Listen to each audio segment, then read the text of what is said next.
This video is to help out with the lipid modeling activity. To do this activity, you're going to need to identify a variety of types of lipids and build them. The first thing you want to do is recognize what all those parts are. So I'm just going to try to label here steroids, saturated fats, unsaturated fats, glycerols, and phosphate groups. So I've created a new page on my Notability. I'm going to click on the scissors option, and I can choose either the free form or the box, copy that picture, and then paste it to my new page. And I'm going to make sure I label that those are steroids. Now you can recognize the steroids by the 4 hydrocarbon rings that make up steroids. The next thing I'm going to do, I'm going to build triglycerides.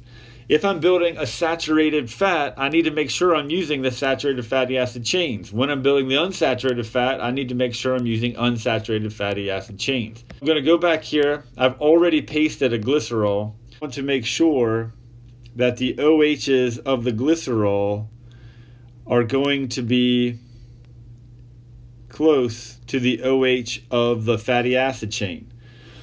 We're going to lose 2 of those H's and 1 of those oxygens in a process called dehydration synthesis. So dehydration, we lose the water; synthesis, we put the molecules together.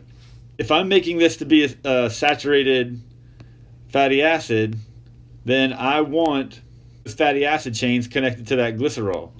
If it's going to be an unsaturated fat, then I'm going to use unsaturated fatty acid chains. So I want to be sure I'm recognizing the difference between a saturated fatty acid chain and an unsaturated fatty acid chain.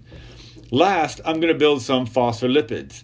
I'm going to build a saturated phospholipid, an unsaturated phospholipid, and one that's mixed. Notice again that this time I'm adding a phosphate group to the glycerol. So glycerol, fatty acid chains, and a phosphate group.